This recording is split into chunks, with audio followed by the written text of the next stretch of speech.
Dear student, आज हम वास्तविक संख्याओं के बारे में जानेंगे कि वास्तविक संख्याएं क्या होती हैं। वास्तविक संख्याओं के बारे में हम पिछले क्लास में पढ़ चुके हैं, लेकिन क्लास 10th में इसके विस्तृत रूप से जानेंगे। परिमेय तथा अपरिमेय संख्याओं के समुच्चय को वास्तविक संख्याओं का समुच्चय कहते हैं। वास्तविक संख्याओं के समुच्चय को R से प्रकट किया जाता है। इतना जान लीजिए कि जितने भी संख्या होती हैं सब वो परिमेय वास्तविक संख्याओं के अंतर्गत आती है, चाहे वो कड़ी में हो, चाहे दशमलव में हो, चाहे वो प्राकृतिक संख्या हो, पूर्ण संख्या हो, चाहे पूर्णांक हो, चाहे अंडर रूट में हो, सब वास्तविक संख्याएं होती हैं। वास्तविक संख्याओं में परिमेय और अपरिमेय दोनों आते हैं। तो परिमेय में जिसको हम p/q के रूप में लिख सकते हैं उसे परिमेय कहते हैं, जिसे हम p/q के रूप में न लिख सकें उसे अपरिमेय कहते हैं। तो अपरिमेय में पूर्णांक संख्याएं आती हैं, जिसमें धन पूर्णांक आते हैं, जैसे 1 2 3 शून्य पूर्णांक आता है, ऋण पूर्णांक आता है और भिन्न संख्याएं आती हैं। अपरिमेय में रूट वाली संख्या अर्थात पाई भी आता है। उसके बाद है यूक्लिड विभाजन प्रेमिका, यूक्लिड डिवीजन लेम्मा। यदि a और b दो धनात्मक पूर्णांक हो तो और q और r दो ऐसी अद्वितीय संख्याएं होती हैं कि a = bq + r 0 is less than equal to r is less than b, जहाँ a = भाज्य, b = भाजक, q = भाजक, r = शेषफल। तो भाज्य बराबर भाजक गुणे भागफल प्लस शेषफल, ये भी हम पिछले क्लास में पढ़ चुके हैं। तो जो a होता है वो b और q के गुणनफल प्लस शेषफल के बराबर होता है। इसी पे आधारित क्वेश्चन है प्रश्नावली 1.1 का, निम्नलिखित संख्याओं का HCF ज्ञात करने के लिए यूक्लिड विभाजन एल्गोरिथ्म का प्रयोग कीजिए। पहला क्वेश्चन है 135 और 225 का निकालना है। तो सॉल्यूशन में हम देखेंगे कि 135 225 से लेस है, कम है, तो यूक्लिड विभाजन प्रेमिका से हम इसका सॉल्यूशन निकालेंगे। तो 225 को a मान लेंगे और 225 में हम 135 से भाग देंगे तो एक बार में जाएगा, अब प्लस 90 शेषफल आएगा। फिर उसके बाद ये प्रक्रिया हम तब तक चलाते हैं जब तक कि रिमाइंडर 0 शेषफल 0 न हो जाए। तो 135 फिर में हम 90 से भाग देंगे जो एक बार में जाएगा और फिर 45 शेषफल आएगा। फिर यहाँ शेषफल 0 नहीं आया, फिर यह प्रक्रिया एक बार और रिपीट दोहराएंगे। फिर हम 90 में 45 से भाग देंगे जो दो बार में कट जाएगा और शेषफल 0 आ जाएगा। तो ये प्रक्रिया यहीं पे समाप्त हो जाएगा।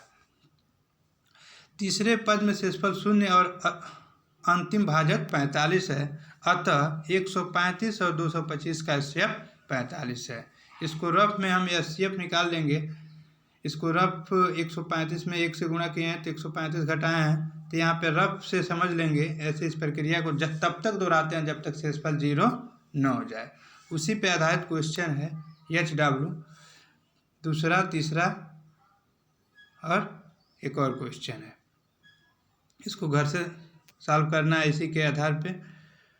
फिर दूसरा क्वेश्चन है,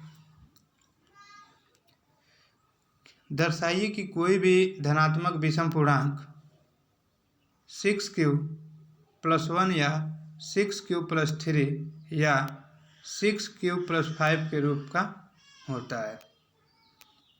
इसमें दर्शाना है कि कोई भी धनात्मक विषम पूर्णांक जो होता है 6q + 1 या 6q + 3 या 6q + 5 के रूप का होता है, जहाँ q कोई पूर्णांक है।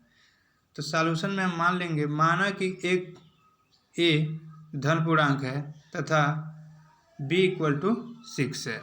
q को हम एक कोई धन पूर्णांक मान लेंगे, अब b = 6 है जो गिवन है, दिया है, अब यूक्लिड विभाजन प्रेमिका से ए इक्वल टू, हम जानते हैं A equal to B Q plus R होता है। Zero is less equal to R is less than B, अर्थात आर इक्वल टू 0 1 2 3 4 5 रखने पर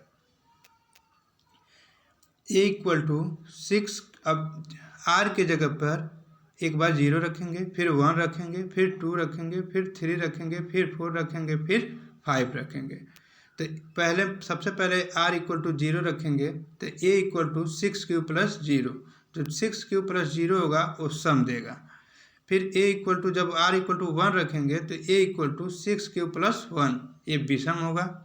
ए इक्वल टू 6 क्यू प्लस 2, ये सम होगा। फिर ए इक्वल टू 6 क्यू प्लस 3, ये विषम होगा। फिर ए इक्वल टू 6 क्यू प्लस 4, ये सम होगा। ए इक्वल टू 6 क्यू प्लस 5 विषम होगा। उसके बाद इसमें हम विषम वाला सम वाला छोड़ देंगे, विषम वाला ले लेंगे, क्योंकि क्वेश्चन में विषम की बात हो रही है। अतः कोई भी विषम पूर्णांक जो विषम है 6 क्यू प्लस 1 कामा 6 क्यू प्लस 3 कामा 6 क्यू प्लस 5 के रूप का होता है, जहाँ क्यू कोई पूर्णांक है। ये सॉल्व हो गया। अब तीसरा क्वेश्चन है, किसी परेड में 616 सदस्यों वाली एक सेना आर्मी की टुकड़ी को 32 सदस्यों वाले एक आर्मी बैंड के पीछे मार्च करना है। दोनों समूहों को समान संख्या वाले स्तंभों में मार्च करना है। उन स्तंभों की अधिकतम संख्या क्या है जिसमें वे मार्च कर सकते हैं? तो एक क्वेश्चन को हम उसे यूक्लिड विभाजन प्रेमिका से सॉल्व कर सकते हैं। तो ये क्वेश्चन आ जाएगा। 616 और 32 है, जिसमें 32 616 से लेस है। सेम प्रक्रिया जो क्वेश्चन नंबर हम 1 में अप्लाई किए हैं, सेम ऐसे इस क्वेश्चन को हम सॉल्व कर लेंगे। एक क्वेश्चन होमवर्क है, इसको घर पे करना है, फिर ये तीनों क्वेश्चन घर पे करना है। ओके।